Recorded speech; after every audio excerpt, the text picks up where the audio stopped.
We're joined by Lord Jack McConnell for CD News. Thanks for being here with us. It's a pleasure. Okay, so can I just start off by asking, given the popularity of the Scottish Nationalist Party, do you believe that a referendum should take place for the people of Scotland to seek independence from Westminster? And would this ultimately be good for Scotland? And overall, how important is this question in Scottish politics? I think it's maybe less important than it once was. I think in Scotland today people are perhaps more concerned about the current economic challenges that everyone is facing, the challenges of having an education system that can compete with the kind of qualifications that are elsewhere in the world, the need to keep an edge to what we do globally, given the financial and economic difficulties of the last few years. So I think maybe the constitutional issues are less important than they were a few years ago. My own personal view would be that at the moment what we have in Scotland, which is very strong autonomy within the UK, gives us the best of both worlds, rather than, I think independence would be a huge risk for us. It would be a major upheaval unnecessarily, in my view, whereas we can have strong autonomy but also have the power, the scale and the presence of the UK batting for Scotland as well. Okay. And during your speech you were mentioning the rising multiculturalism in Scotland, not just the traditional cultures. Yep. And so now that Scotland is the best small country in the world, I'm sure I might have a bit of a disagreement there, but what is the future of the Scottish brand, and to what effect will the multicultural aspect of Scotland be incorporated into this brand? Well, I think it's vital that we display and convey a positive modern image of Scotland, not the image of Scotland as it was. We build on that history, which is powerful, and many connections all over the world. But Scotland today is different from 30, 40 years ago. We still have our great strengths in medical research and in education. We still have great resources, very strong tourism industry. But we also, today modern Scotland is more multicultural, more diverse, younger. It's a growing population. It's an attractive place for a new generation, and I think it's vital that message is out there, and Scotland's international image reflects that.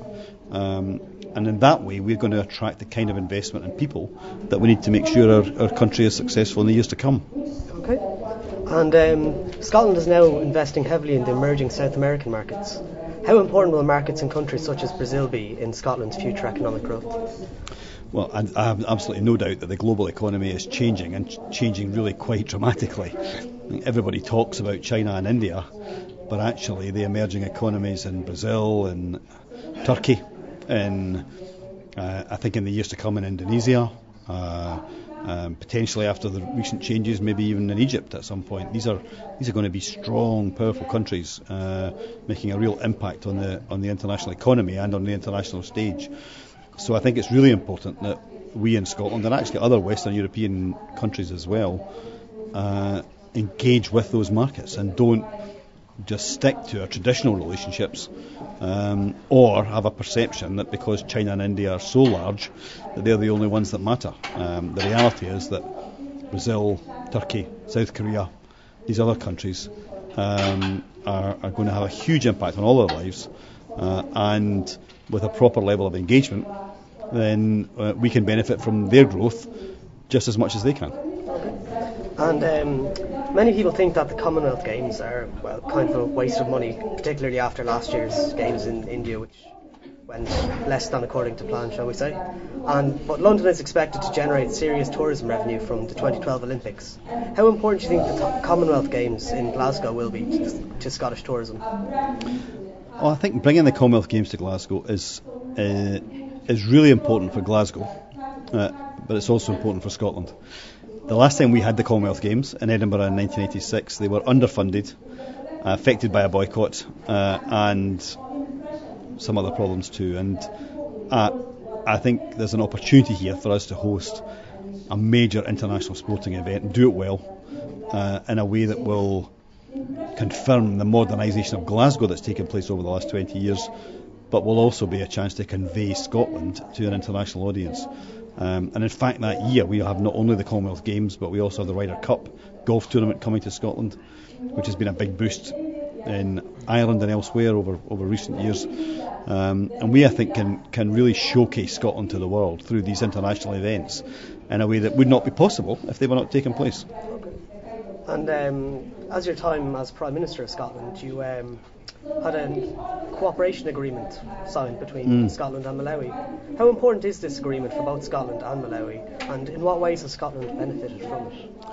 Well, I thought it was really important that at the same time as I was aggressively promoting Scotland for investment and tourism and jobs, and for Scottish companies to be more global and export more and so on, that we also gave something back, that we didn't just take from the rest of the world, but we made our contribution.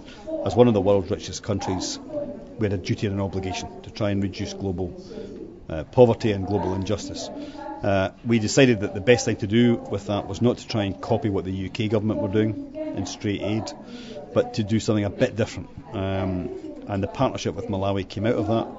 It's very much a people-to-people relationship. It's about transferring skills, I think, to the mutual benefit of both peoples. I think the Scots who engage with Malawi don't just become better human beings, but I think they'll learn more about the world and about themselves. Sometimes they develop new skills. So Scottish surgeons spending a bit of time in Malawi carry out operations they might very rarely get the chance to carry out in the UK. So people in Scotland can learn skills from working in Malawi as well as pass on skills. But the big benefit's in Malawi itself, and last year about 80,000 Scots made some kind of contribution to Malawian development. Malawi's moved from being in the bottom 10 of the world now to being in a much better position. Still huge problems of poverty and ill health and underdevelopment, but with, I think, the chance to move forward, and with our support, hopefully move forward more quickly. Okay, brilliant. And just finally, Scottish traditions are still very much alive in Scotland. The language is still used and many tourists visit to experience the Celtic culture. What steps is the Scottish Government taking to ensure that these customs do not decline, and how important do you think it is to ensure that Scotland retains its unique cultural identity? Well, I think, unless you carry out genocide or large-scale repression, I don't think you can abolish a culture. People have that identity, a culture that's really strong. The important thing is that they feel a pride in it, and they don't feel as if it's an embarrassment. And I think sometimes in Scotland in the past, people have been a bit embarrassed by our Scottish culture and a feeling of maybe inferiority or whatever. I don't think that's the case today. I think today we have created a new pride, particularly in the younger generation of Scots, in our cultural identity. Those who speak and sing the Gaelic language do so proudly and with encouragement from government. We see, for example, in the Highlands of Scotland, which used to be a place where you had to leave to get on, now people stay to do well. I think those changes have been really, really important, and it's partly been because we've been prepared through devolved Scottish Government to stand up for change and to stand up for modernity and for cultural diversity and for pride. And I hope that's going to be the case for many, many years to come. Okay, brilliant. Well, thanks very much for taking the time. Thank you.